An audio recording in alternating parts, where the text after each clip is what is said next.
What you see on your screen at this time is a reminder that this advisor webcast is intended for informational purposes only. Any features or functionality described for Oracle's products remain at the sole discretion of Oracle. Now, let's get started with our presentation. Gabriel, if you're ready, I'll turn the webcast over to you and you can begin. Thank you, Pam. Good morning, good afternoon, good evening, everybody, and thank you for attending this presentation. Today, I will be talking about list administration in Siebel 8.1.x. My name is Gabriel Gonzalez, and I am a Principal Support Engineer for the Proactive Support Group here at Oracle. The agenda for today is we will be talking about a general overview about list management, how the list import process works. We will be simulating the execution of an import job from the beginning until the end, and we will be talking about some troubleshooting tips. When things go wrong, you should know what to do or where to find the information to fix it.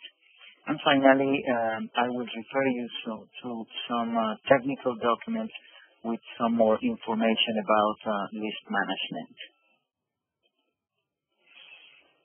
The list management module in 8.1.1 it's been redesigned.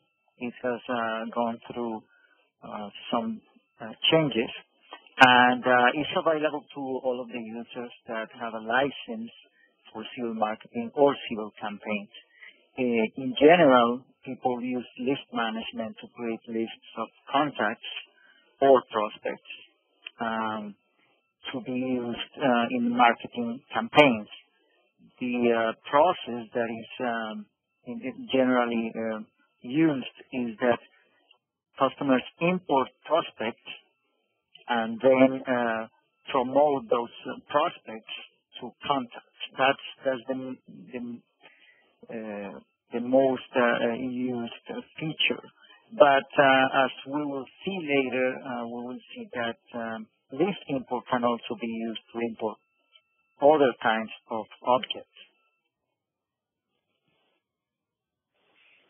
As I said before, in previous versions, the import process was executed by a dedicated Siebel Service component.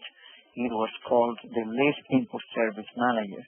But in recent versions, in 8.1.1, 8.2, and in later versions, the import process is actually a set of workflow process manager processes that execute one or more import jobs to import the data from a text file into the Siebel database.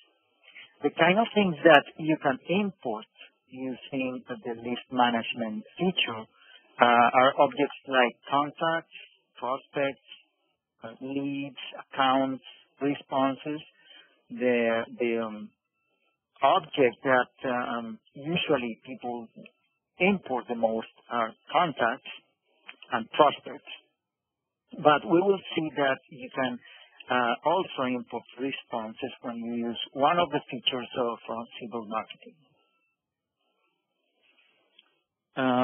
Each import job uses a reusable import mapping. The mapping tells the application exactly how to match the columns in the input file to the columns in the Siebel marketing tables. Now, you don't have to deal directly with Siebel marketing tables. What you need to know is that you need to have an integration object, and we will see that in more detail later. So actually, the mapping is between the columns in your text file and the columns or the fields in an integration object. Now, the process can be configured to ignore certain fields or allow field updates or make some columns required. The process also takes care of duplicates, and we will see that in more detail when we take a look at the actual workflow that performs the list import. Once the job has been defined with the mappings, you can schedule it to run, or you can do it manually. You can just execute it once manually, or you can schedule the job to run every day or every week or whenever you want. Now, finally, you can monitor an activated job to see if it succeeded or if it had some problems. This is a general overview of the whole list import process. We start with an input file, which has some information about a particular object. Let's say you have some contacts. The import job is basically a set of workflows which read the input file and update the actual tables in the database. Now, before you execute the actual import job, you need to define some mapping, and we will go through the details later. If there are some problems, there's an exceptions file that is created.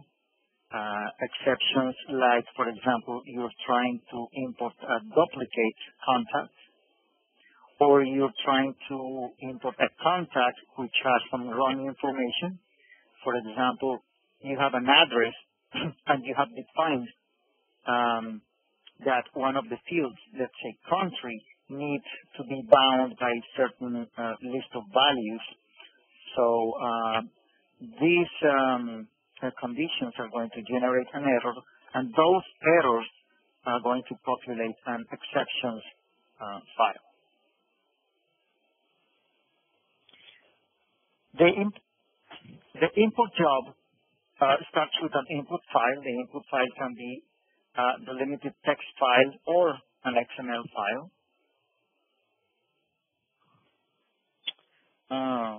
Okay, here we have some problems with the graphics here.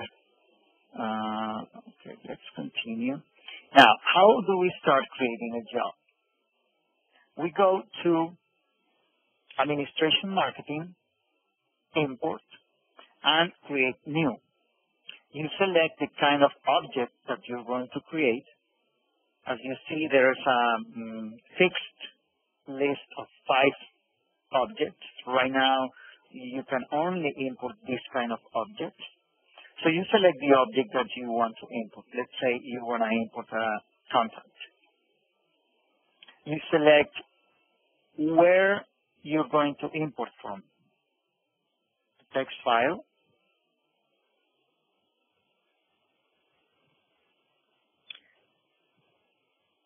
Again, you select the object that you want to import. And the import mode. This is important because you can import a text file for the first time, but you can also modify some of the objects that are already existing in the database. So in that case, you would select Update Existing Records.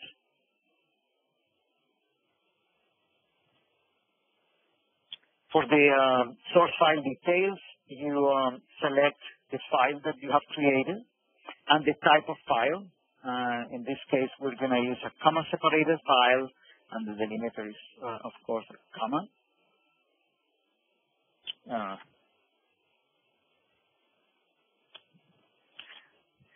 The scheduling. Scheduling means how often you're going to execute this job. In this case, we're going to run this just once, and we're going to do it manually started. You can also execute it as a repeating job. In that case, you need to select start date and how often you want to execute it, and when do you want to finish executing this scheduled job.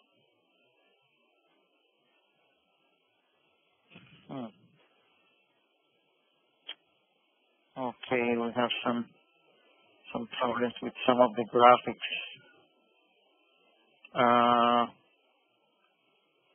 Down arrow again. Okay. Yes. Yeah, we're going to fix this when we post this. The presentation is, we have the actual images we cannot see here.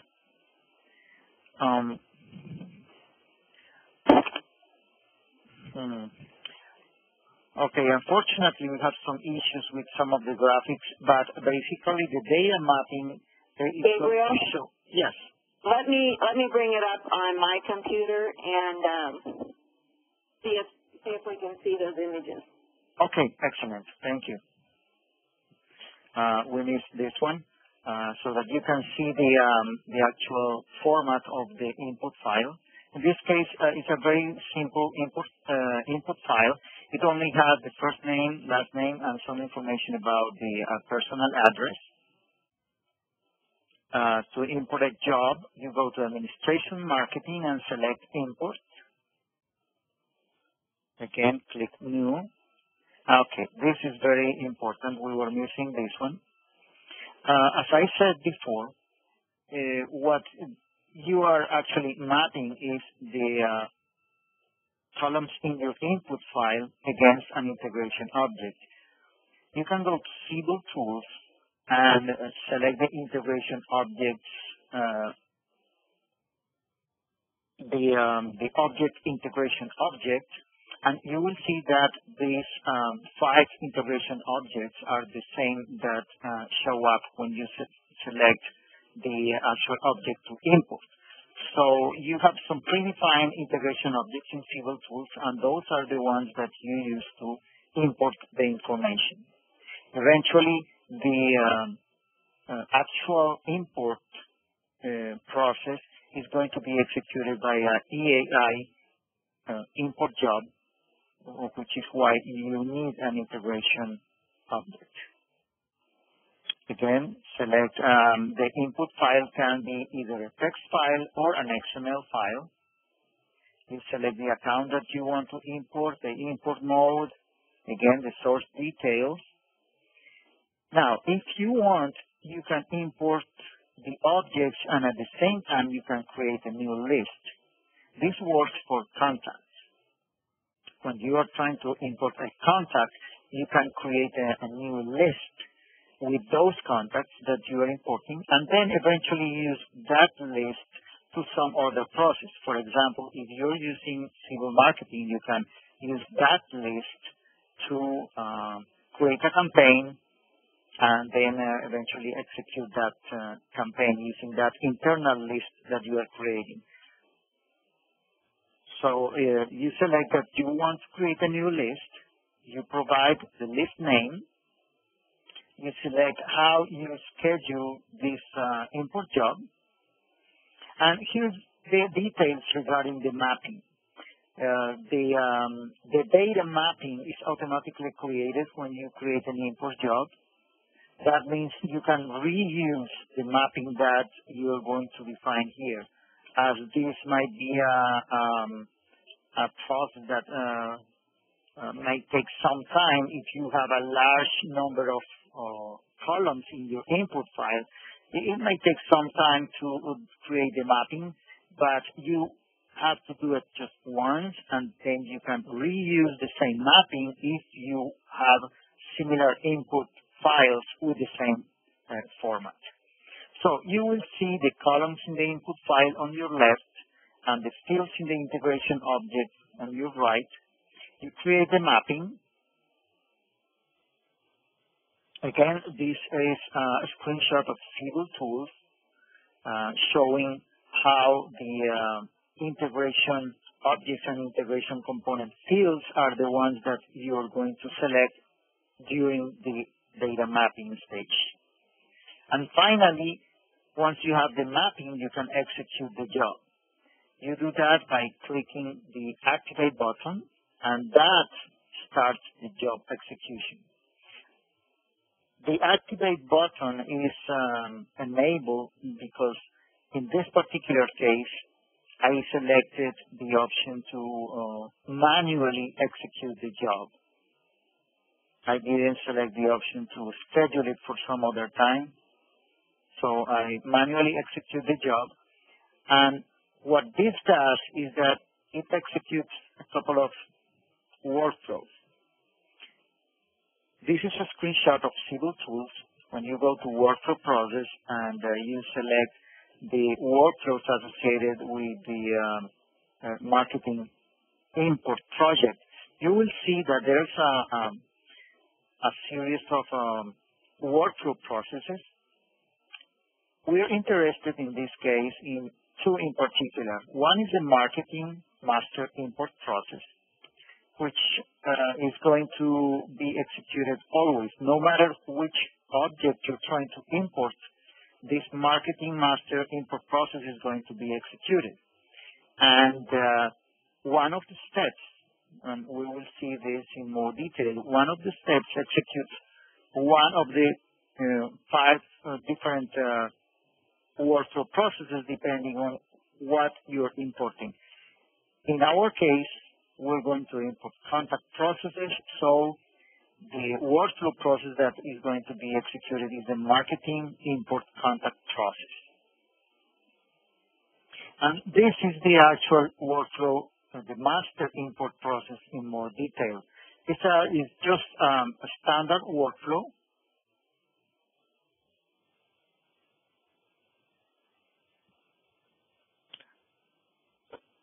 The first thing that happens when you import a job is that there is a step, it's called file processing, and during this step, the application reads the input file and puts all of the records into a temporary table. We call it a staging table. And eventually, the application is going to read from that staging table and is going to import the files into the actual tables. If you are importing, for example, contacts, then the tables that are going to be updated are going to be S contact and S party and all of the tables associated with the integration object called contact.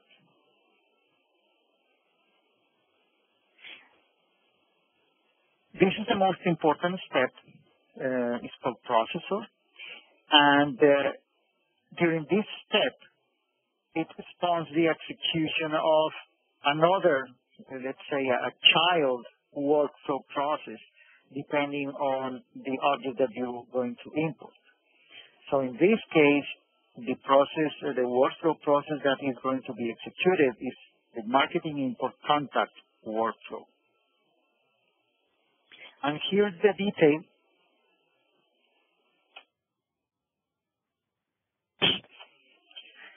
Here are the details about this workflow. Again, it's a standard workflow. We don't suggest you try to modify this. If you want to make some changes and you need to make some changes, my suggestion is you go and contact Oracle Professional Services. Because if you try to make a change, this will cause some unexpected results, and this may have some side effects, and that's something that is not going to be supported, regularly by the technical support. So don't try to modify any of this. If you want to make some changes, please do it through our professional services group.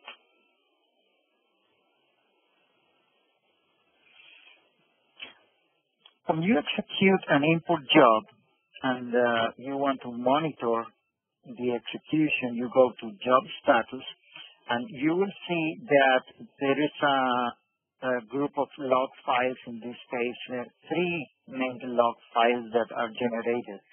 One is for the marketing master import process. Another one is for the marketing import file processing. That is the process that reads the file and puts all of the information into a staging table. And finally, there is also one log file for the marketing import contact. So this is important because it allows you to know in which stage, if there is a problem, you can know exactly where the process failed. Now, something important to see here, you can see that it tells you at every step what is happening. In this case, the fourth line, it says, okay, the number of contact records that were modified or inserted is 2.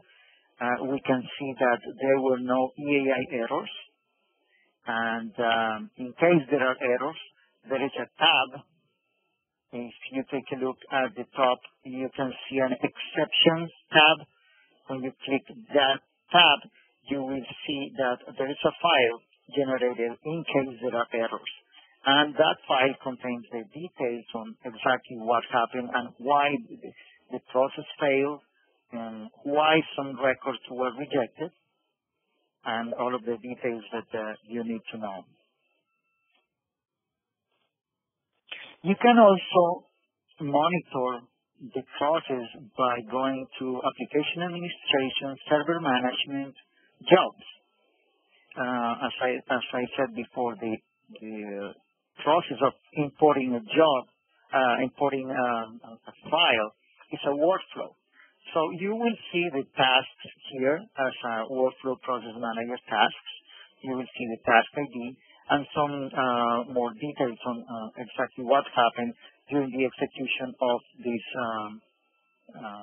import job process.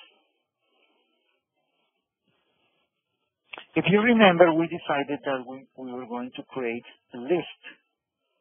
So to verify that the list was indeed created, you go to List Management, List, and provide the list name. And in fact, we can see that the records were imported and the actual list was created with those contacts in the input file. Now, let's see how to troubleshoot some of the most common issues that you may encounter when you execute a list import job. One of the most common issues is that you try to execute an import job, and for some reason, the job remains as queued. So, and it does this for a long time. Actually, this happens to me when I was preparing the presentation. I activated a job and it started the execution of the master workflow.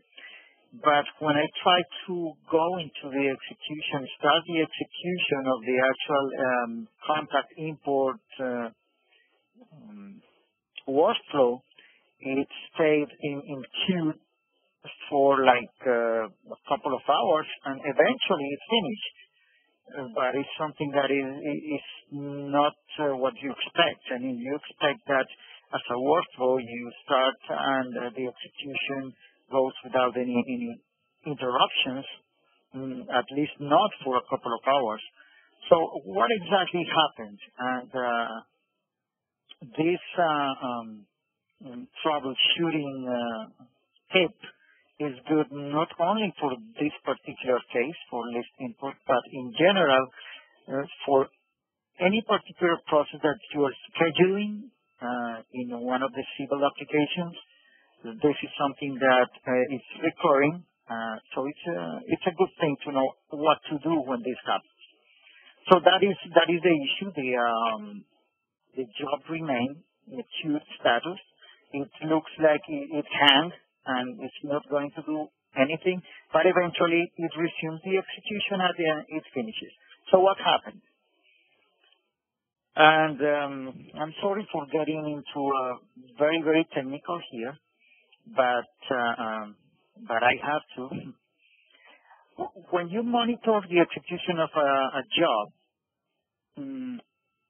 there is something called the task ID, the job ID. You go to administration, server, and jobs, and you see what is the job ID that is in queued status. In this case, we see that the marketing import contact process is queued, and it's been queued for a couple of hours. You take a look at the job ID, and you query. There's a table that has all of the schedule tasks. It's called SARM request. You perform a query, and you can either use the job ID or you can query for all of the jobs with a particular status equals to Q. So I did this, and I realized that the actual job was scheduled to start at 9:24 p.m. And I knew that I was executing this in the afternoon. So that means that this job is going to be in queued status until 9:24 my time. So why is that? I checked the time in the Siebel server, and the time was 6 p.m. actually. So that means that this job is going to remain in queued status for 3 more hours. The problem was that the Siebel server and the database server time were different. Now, how to solve this? And this is a suggestion. Whenever you have some issues, go to my Oracle support, do a query. In this case, I found something. I queried using queued status, and I found an actual document with a solution for this particular case. As you can see, this describes exactly the same scenario that I have. Actual start date and end date are shown in GMT time zone, and that had a solution. The solution was to set the UTC system preference. There's a system preference. When you go to administration application, system preferences, there is one particular that is very important, and it's UTC, Universal Time Coordinated. And once I set it to true, that means the time in the Siebel server and the time in the database are going to be in sync. So after making that change, I was able to successfully finish the execution of the import job. Another common problem, and this is something that I saw when I executed this particular import job, is that even though the input file had some address information, once the import job finishes, there is nothing in the contact. Again, I went to my Oracle support. In this case, I went directly to the master node for list management, and this is a very important document for list management. And not only for list management, in general, master nodes have very good information about a particular feature or a particular product. In this case, list management happens to have one master node dedicated to issues, updates, or any kind of information regarding to list management. So I found in this master node that this is a known issue. When you perform a list import of a contact and you are trying to import some personal address, there are some problems and there are some things that you need to do. So I went to that document and I found the solution. Okay. Now, let's say you want to make it some changes. You have some custom fields in your contact business component, and you want to import those custom fields. Again, there are changes that you can do, and there are changes that you are not supposed to do. You're not supposed to do any modification to the actual workflow process, but things like this that are documented are things that are supported and you are allowed to do. Other things, when you are not sure, please ask either technical support or professional services, and they will be able to help you. So the problem here is how to input some custom fields. In this case, we have a field called assistant that we want to import. So these are the steps,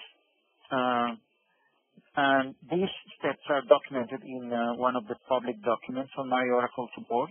You start by adding a new column to the staging table. The staging table is a temporary table that stores the input file and is going to be read by other steps during the workflow process. So you create a new column in that staging table. You make some changes to the business component. In this case, we already have a field for that, for the contact business component. But there is a special business component used by the list import process. It's called the contact stager. And the table, the base table for this contact stager business component is scontact IMPT. So you add a new single value field to this business component, and you map that to the column created in the in the first step. In this case, we created one column called SCON, a system name, in the scontact IMPT staging table, and we create a new field for the contact stager based on that column. We add a new user property for this contact stager business component with these values. And finally, we modify the integration component and the integration object by adding this new field that we want to import. Okay. Let's change a little bit the topic. List import, as I said before, has been changed in recent versions. It was executed by an object manager before, but now it's a more general feature that allows users to import other kinds of objects, not just contacts or prospects, but also things like responses. In this case, we see that if you're familiar with Siebel marketing, there is something called the web survey daemon.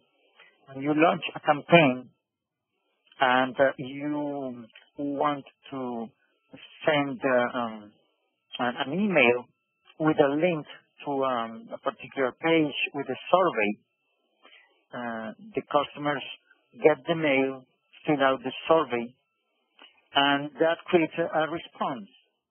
So those responses go through something called the web survey daemon, which is a small Java application. And this survey daemon sends a SOAP message to the EAI object manager.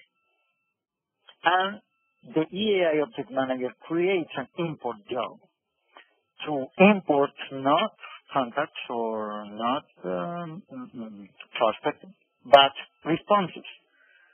So this creates an import job that uses a predefined import mapping called the survey response import format, and that imports the actual response that comes from the web survey daemon.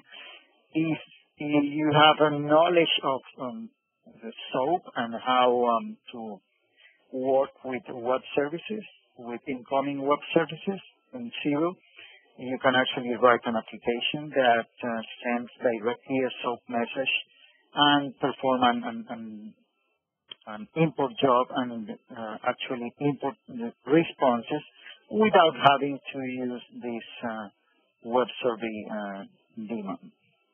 So again, this is just an example that shows that list import works not only for contacts, but also to import all other kinds of objects. And finally, some technical documents, some very important technical documents. We have an information center for list management. We will see the information center in the next slide. Information centers are very important kind of documents because you can see in just one place things like what is happening with a particular feature or a particular product, which alerts, or which documents have been created recently, is there any training available, things like that. So information centers are very important, and I encourage you to take a look at the information centers that are available. In this case, for list management, we have two important kinds of documents. We have an information center, and also we have a master node. And also, of course, the bookshelf.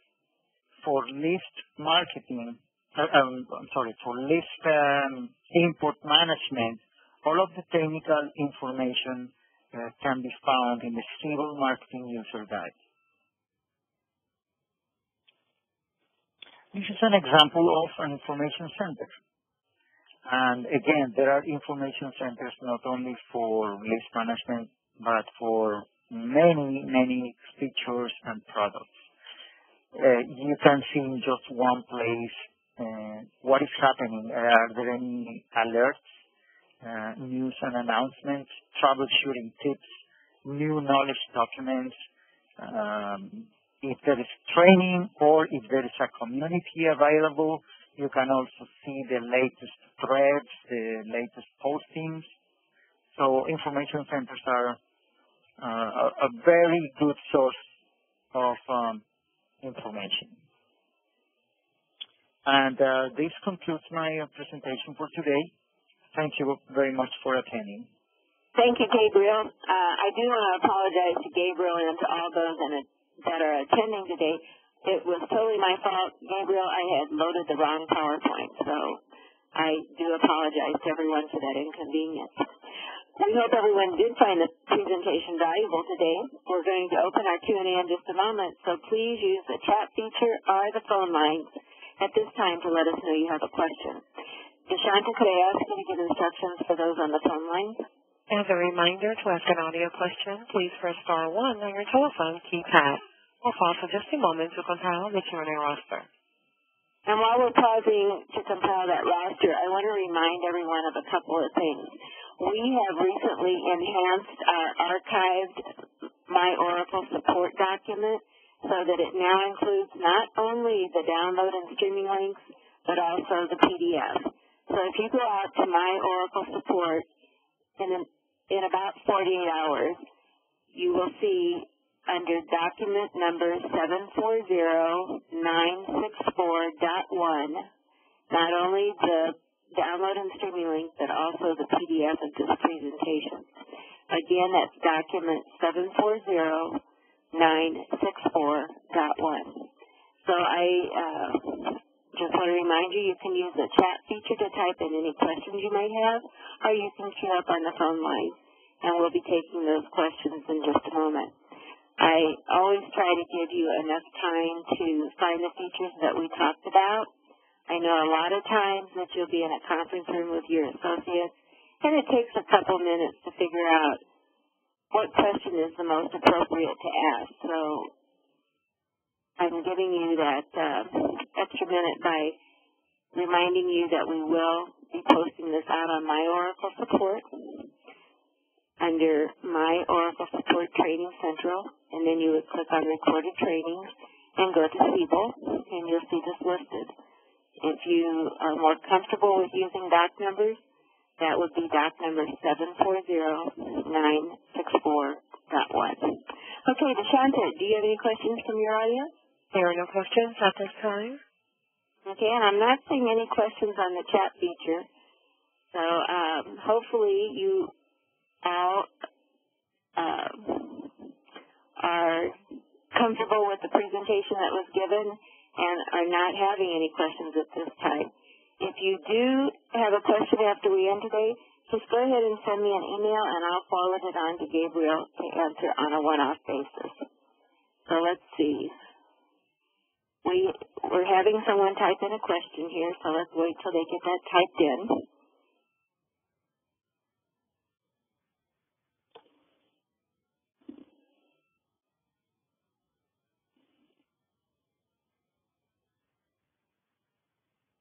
So it may just take a moment.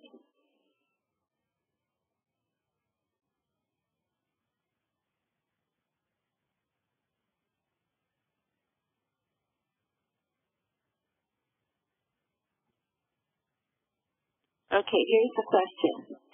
On slide number 30, show task ID. I am using 7.8.2.14. How to find multiple tasks from GUI.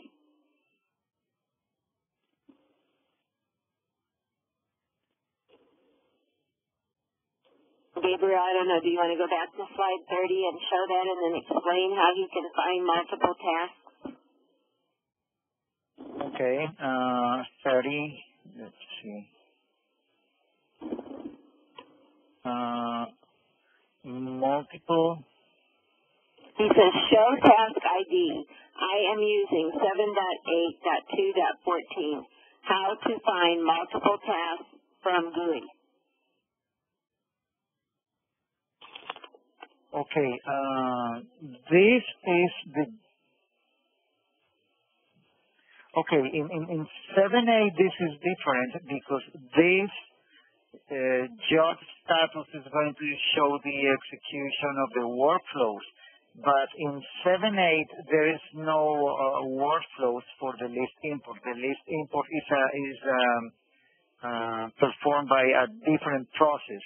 So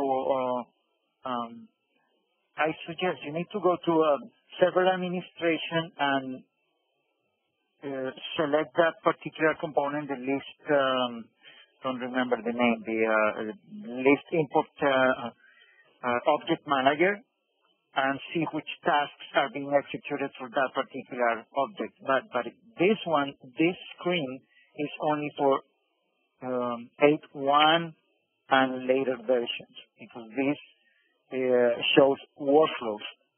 And as I said, the list management process has been redesigned, and now it uses workflows instead of using this particular object manager. Okay. I'm not sure if that answers the question. Right. And this presentation was on 8.1, and he said it does answer the question. Great job. Okay, so with that, I don't see any additional questions. One last time, Deshanta, any questions from your audience? There are no questions. Okay. So with that, I want to thank Gabriel and thank everyone for joining today's Oracle Advisor webcast. We hope you found the webcast valuable, and we look forward to you joining us again. Please enjoy the remainder of your day. Thank you very much. Thank you, ladies and gentlemen. This concludes today's call. You may now disconnect.